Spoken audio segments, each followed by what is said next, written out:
référence pour les gens branchés en affaires.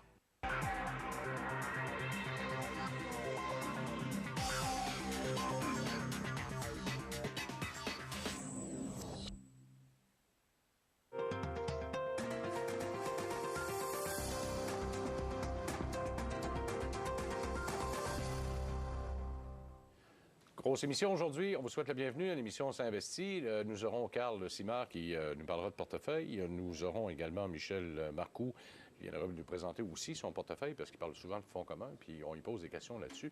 Mais on regardera aussi au cours de la dernière semaine. Nous aurons Georges Guilbeault, président-chef de la direction de Sherbrooke SBK Sport, qui a fait son entrée en bourse récemment. Alors, un placement privé de 16 millions de titres au prix de 5 pour un produit brut. Regardez, c'est une petite entreprise sur le venture, mais le titre a quand même doublé depuis son entrée sur le marché le 20 janvier dernier. Juste vous parler des marchés extrêmement volatiles. On sait avec les troubles qu'il y a en Égypte et dans les pays du Moyen-Orient. Alors aujourd'hui, on se reprend. Bons résultats financiers, entre autres UPS qui a présenté des résultats financiers tout à fait exceptionnels. Alors quand on dit que UPS ou FedEx va bien, habituellement l'économie est en train de reprendre. Sauf que il y a aussi les commodités, les matières premières et les matières de base, c'est-à-dire pour faire la nourriture, pour être capable de s'habiller. Je vous en montre deux tout de suite. Ça, c'est le blé. Le blé, vous comprendrez, là, on criait beaucoup, là, les gens criaient beaucoup au Moyen-Orient sur l'inflation créée par l'alimentation strictement. D'ailleurs, vous avez dû remarquer, d'ailleurs, dans les épiceries, chez nous aussi, on le sent qu'il y a une augmentation du pain, par exemple. On a beaucoup de difficultés à garder les prix bas. Bien, c'est 200 $ de la tonne de plus depuis le milieu de novembre, imaginez. Et le coton, bien, ça n'arrête pas de monter. La demande chinoise demeure là. Les Chinois, il y en a quelques milliards, puis la demande demeure extrêmement forte. Puis c'est la même chose pour les autres matières premières, que ce soit les matériaux de base ou encore le pétrole, et c'est la raison pour laquelle ça continue d'augmenter. Et au moins, ça va profiter à quelques entreprises. Michel Marcoux, bonjour. Bonjour. Ça va bien? Bonne semaine, ça va bien? Oui, c'est sûr. Les semaines sont dures, par exemple, je trouve. Bien, écoutez, on avait, depuis le début janvier, quand même, ça avait été un mois qui avait été un petit peu difficile. Oui. Mais on voit que la bourse, chaque jour, ne se ressemble pas. Non. Alors, si on commence avec nos statistiques, pour la semaine dernière, notre indice de la Bourse de Toronto, avec notre premier tableau. Oui, bien, je vais aller le chercher là, parce que j'ai eu un problème. Ah, bon, alors, a augmenté de 1,35 %, ce qui fait qu'on est rendu à moins 0,04. Alors, on est presque à zéro. Finalement, on est revenu au point où on était au 31 décembre. Dow Jones a baissé à moins 0,41, mais en hausse de 2,26 depuis le début de l'année. S&P 500 en baisse aussi de moins 0,53, en hausse de 1,59 depuis le début de l'année. Nasdaq baisse de moins 0,10, en hausse de 1,8 depuis le début de l'année. Et le Shanghai, une semaine positive, 1,38, mais quand même avec un rendement négatif de moins 1,97 depuis le début de l'année. J'ai réussi à les retrouver. Là. Alors, vous avez réussi. Voilà, et voilà. Alors, si on passe au deuxième tableau maintenant, les rendements de la semaine dernière par catégorie. Pas mauvais. Fonds d'action canadienne a été très bon, 1,2 Fonds d'obligation canadienne à 0,5 On a beaucoup parlé que les taux d'intérêt pourraient augmenter. Là, je ne sais pas si les gestionnaires ou les acheteurs ont décidé que finalement, peut-être, ça ne se fera pas.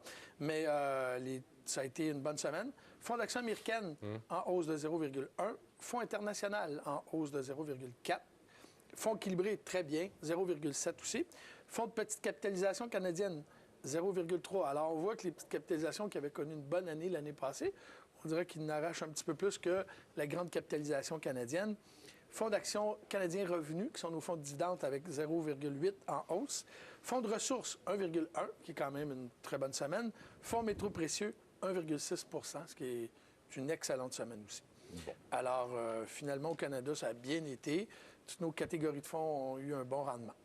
Si on regarde maintenant les fonds les plus performants sur 7 jours, bien, en fait, on a notre fonds Landry Morin Canadien Momentum. On sait que c'est des fonds qui existent depuis quelques années, mais qui sont disponibles pour les investisseurs en fonds mutuels depuis quelques semaines seulement. Alors, la semaine passée, 3,21, c'est excellent. Faut savoir que ce type de fonds-là, que Landry Morin, l'expertise qu'ils ont développée, c'est pas toujours, ça ne suit pas nécessairement la volatilité de la bourse et à la hausse et à la baisse. Donc, vous allez voir des fois qu'il y a des écarts importants. Le marché boursier, ces fonds-là, c'est des très bons fonds. La firme est bien connue, alors, mais il faut faire attention si vous comparez notre indice de la Bourse de Toronto, par exemple. Fonds les plus performants 30 jours, notre AGF, Canadien Action Européenne, en dollars US, 9,41. Ça a été aussi une excellente semaine. Quand on présente les pourcentages comme ça, c'est moins les frais ou c'est net? Toujours net. Toujours net. Quand on parle de fonds mutuels qui a déposé un prospectus, la loi oblige au Canada à quand on voit des annonces, vous savez, dans le journal, des panneaux, disent que le fonds a fait 8,5 c'est net dans les poches de l'investisseur. Évidemment, si vous rajoutez les frais de gestion, le fonds a fait plus que ça. Alors, vous savez au moins c'est quoi. Dans les moins performants, 7 jours, c'est le Mackenzie Universel Afrique et Moyen-Orient qui a baissé en dollars US de 4,21 et le Standard Life Cible Action qui a baissé de 3,91 la semaine dernière. Fonds les moins performants disponibles, le Standard Life depuis 30 jours, moins 11,27. Oh, pas bien l'Asie, hein? Non, l'Asie, c'est dur, hein, bébête, c'est assez dur.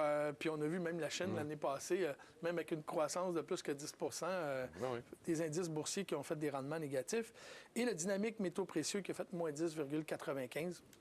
Très mauvaise semaine. Bon. Les nouvelles. Alors, qu'est-ce qui s'est passé cette semaine? Bien, on a le prix de l'or qui avait augmenté un petit peu, mais qui est encore en bas de notre maximum qui a été de 1422. Évidemment, on voit ce qui se passe actuellement dans les pays arabes. Alors, ça a fait une pression à la hausse, mais il faut faire attention. L'or, c'est quelque chose de très spéculatif. On n'investit pas dans l'or. Notre marché boursier, même chose. Le haut qu'on a eu en mai 2008, c'était 15 128. On est à 13 551 à la fermeture hier. Donc, encore en bas de 10 par rapport à notre record. As-tu vu ce que Goldman Sachs a envoyé comme courriel ce matin? Ils ont Non, dit, j'ai pas vu. là, techniquement, on s'en va vers les 14 050 points. Ça veut dire que par rapport à l'ouverture de ce matin, il y avait un 500 points de plus, lui, qui voyait. 3,7 d'augmentation. Il dit, investissez dans le Canada. Bon, on verra. C'est une bonne nouvelle pour ceux qui en ont. C'est matières premières encore là, qui nous aide beaucoup. Oui. La semaine passée, une très mauvaise nouvelle, le décès d'un gestionnaire vedette au Canada qui s'appelle M. Peter Condell. On sait que M. Condell en fait, était rattaché à la compagnie de fonds Mackenzie, qui avait à l'origine parti sa propre compagnie de fonds qui s'appelait Peter Condell, qui portait son nom, qui s'est joint à l'équipe de Mackenzie il y a quelques années. M. Condell ne gérait plus comme tel de fonds depuis déjà quelques années, dû à des problèmes de santé, et finalement, son décès a été annoncé ce week-end. Alors, c'est une grande perte, et je vous dirais que c'est un des bons gestionnaires canadiens. Et à un moment donné, si on parle toujours de M. Buffett, qui voyait la relève, il avait dit que parmi les gestionnaires qui auraient pu voir à sa place, il avait nommé M. Condell, que juste que M. Buffett dise ça de lui, c'est déjà quelque chose d'intéressant. Il n'était pas vu, hein? On a trouvé la photo de Peter Condell. Il n'était pas vu? Non, puis c'est un monsieur que je suis allé voir quelques fois comme orateur. Il était très spécial. C'était vraiment le type d'investisseur qui, lui, achetait à 50 cents dans le dollar. C'est-à-dire c'est que lui, pour quelque chose qui vaut 1 $, lui, il voulait payer 50 cents. Alors, c'était que ces fonds ont tendance souvent, quand le marché est en croissance, ils liquidaient des positions et pour garder toujours de la liquidité. Puis quand le marché baisse, évidemment, il y avait toujours des encaisses assez importantes et ils en profitaient. Bon, et on faisait une grosse publicité d'ailleurs chez McGill parce que c'est un étudiant de l'Université McGill. L'Université McGill aussi. Fait qu'on en faisait une grosse pub. Non, c'était vraiment c'est une grande perte. Évidemment, il y a, je vous dirais, ceux qui ont des fonds Condell, il n'y a pas de panique à avoir. Comme je dis, c'est plus lui qui gérait ses fonds. Il y a M. Martin qui est là, qui le remplace depuis plusieurs années. Il y avait toute une équipe, donc il n'y a pas de problème. C'est juste dommage, je voulais le souligner. On parle souvent, on a certains de vos auditeurs qui se demandent d'acheter des livres, comment en avoir un petit peu plus sur la bourse. La semaine prochaine, le 8 février à 19h, je fais un séminaire. Si eux que ça intéresse, c'est un séminaire pour monsieur et madame tout le monde. C'est sur les 5 pièges à éviter de la bourse. Alors, c'est pas fait pour les grands connaisseurs, c'est fait pour les gens qui ont envie d'apprendre. Puis, on utilise assez un langage, j'essaie d'être assez utiliser un langage que tout le monde va comprendre. Je pense que c'est une bonne façon d'apprendre, de s'initier. Ceux qui veulent en savoir un petit peu plus, il faut aller sur le site Internet avantage.com et vous allez trouver de la publicité pour vous inscrire. Une chose, j'avais voulu parler la semaine passée, on a parlé de M. Castonguay, vous savez, qui a parlé de son REER obligatoire, finalement, qui a été, en fait, il n'y a pas eu beaucoup au niveau du gouvernement, une oreille attentive. Je pense que c'est un début de discussion, mais quand même, M. Castonguay a reproché, il y a 2 semaines, aux gens, aux partis du gouvernement de l'opposition, en disant que, vous avez tellement des retraites dorées avec vos fonds de pension de députés puis de ministres, qu'évidemment, vous ne pensez pas aux autres. Alors, j'ai trouvé une bonne idée que M. Castonguay rappelle à ces gens-là que c'est pas tout le monde qui a des gros fonds de pension. Ce qu'on a eu cette semaine comme nouvelle aussi, c'est que la firme Morningstar, qui est une banque qui font des données sur l'industrie des fonds mutuels, a sorti ses meilleurs et ses pires fonds pour l'année. Vous pouvez aller sur le site Morningstar, vous allez trouver tout ça. Mais il y a des choses que j'ai trouvées intéressantes. Dans la catégorie revenus à court terme, la compagnie Equity a un fonds qui a perdu 1,3 dans les revenus à court terme. Et le frais de gestion, c'est 1,99. Alors, imaginez, un fonds court terme, ça devrait être des obligations, des acceptations bancaires court terme. Frais de gestion, 1,99. Ce qui est drôle, c'est qu'Equity est surtout reconnu comme une compagnie de fonds pour les fonds éthiques. Alors, moi, j'ai toujours trouvé ça un petit peu drôle.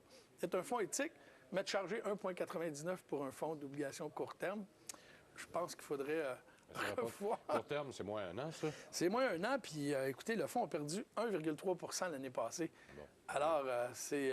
Juste un an. Un an, là. Tu prends un an, puis tu le laisses à maturité. Alors, c'est 1,3. C'est pas compliqué. C'est pas très éthique et un peu décevant. Oui. Le meilleur fonds d'Action canadienne, c'est le First Trust Raymond James Canadian Focus, qui a fait 59,4 l'année passée pour un gain accumulé de 263 sur 2 ans, ce qui est énorme. En passant, évidemment, ça fait saliver tous les investisseurs quand on voit ça. C'est des rendements passés. Et c'est un fonds qui n'a pas déposé de prospectus au Québec en français. Donc, en principe, il n'est pas reconnu par l'AMF.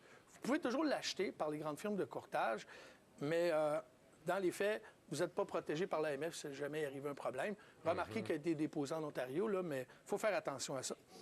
Un des fonds qui a retenu mon attention, c'est le fonds Petite Capitalisation Sprott, qui a fait 50,3 de rendement l'année passée. C'est géré par l'ancien gestionnaire, M. Jacob, qui était chez SCEP. Vous savez, SCEP a un fonds de petite capitalisation qui est un excellent fonds. Puis M. Jacob s'en est occupé pendant de nombreuses années.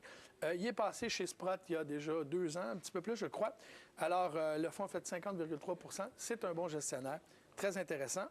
Bien, on va le montrer, là. Regardez ça. Oups, c'est ça le symbole, là. Ça. Puis, SSMCEQA. Oui. Là, on va peut-être, d'ici la fin de l'émission, augmenter la grosseur des lettres, là. Mais SSMCEQA. Ouais, c'est négocié en bourse. C'est négocié en bourse. M. Sprott, évidemment, le fonds de petite capitalisation chez Sprott n'a pas beaucoup d'années d'existence parce qu'il a été créé en même temps que M. Jacob est arrivé. Sauf que quand on achète un fonds, on n'achète pas l'historique du fonds, mais l'historique du gestionnaire qui est en arrière du fonds. Alors, pour moi, même ce fonds-là, nous, dès que M. Jacob a changé de firme, nous, on a suivi beaucoup avec nos actifs. OK. Ce qui ne veut pas dire que l'autre n'est pas bon. Bon. On continuera un petit peu plus tard. On continue un petit peu plus tard. Vers 12h30, Carl Simard va être avec nous. Carl qui est gestionnaire chez Médici. On revient dans un instant, tout de suite.